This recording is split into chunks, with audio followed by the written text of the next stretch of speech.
കുട്ടികൾ പുകവലിച്ചതിന് ജാമ്യമില്ലാ വകുപ്പ് ചുമത്തി എന്ന് മന്ത്രി. സഹിക്കാൻ പറ്റണ്ടേ, ഞാനൊക്കെ മാറി കരയേന്. പ്രതിഭയുടെ മകനെതിരായ കേസിലെ എഫ്ഐആർ താൻ വായിച്ചതാണ്. അതിൽ കൂട്ടം കൂടി പുകവലിച്ചു എന്നാണ് പറഞ്ഞത്. എന്തിനടാ ബാബു ദൈവം നിനക്ക് ഇത്രയും ആത്മാർത്ഥത തന്നത്? അതാ സാർ എനിക്ക് മനസ്സിലാകാത്തത്. പുകവലിക്കുന്നത് മഹാ അപരാധമാണോ എന്നും സജി ചെറിയാൻ ചോദിച്ചു. അതന്നെ ഞാനും പറഞ്ഞേ. കുട്ടികൾ കൂട്ടുകൂടത്തില്ലേ, ഒരു വർത്തമാനം പറഞ്ഞു, ആരാണ്ട് വന്ന് പിടിച്ചു. ആ കുട്ടി എന്തെങ്കിലും മോശപ്പെട്ട കാര്യം ചെയ്തെന്നൊന്നും ഒരു കേസിലുമില്ല. എഫ്ഐആറിൽ എഴുതി അതിന് ജാമ്യമില്ലാത്ത വകുപ്പ് എടുത്തു.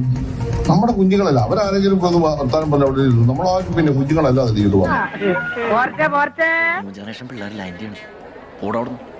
ഈ ഇരിക്കുന്നവരല്ല ഓരോരുത്തരും അവര് കാണിച്ച പണിയെ കൂട്ടി വെച്ചാൽ എത്ര പുത്ത് എഴുതാൻ പറ്റും?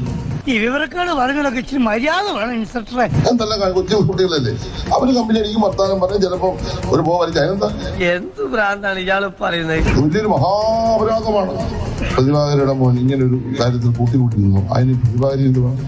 ഒന്നും പേടിക്കണ്ട, ഒരു കുഴപ്പമില്ല, ഞങ്ങളെല്ലാം കൂടെ ഉണ്ട്, ഫുൾ സപ്പോർട്ട്. എന്തല്ല കൊച്ചു കുട്ടികളല്ലേ, അവര് കമ്പനി അടിക്കും വർത്താനം പറഞ്ഞ് ചിലപ്പോ ഒരു പോവലിച്ച് അതിനെന്താ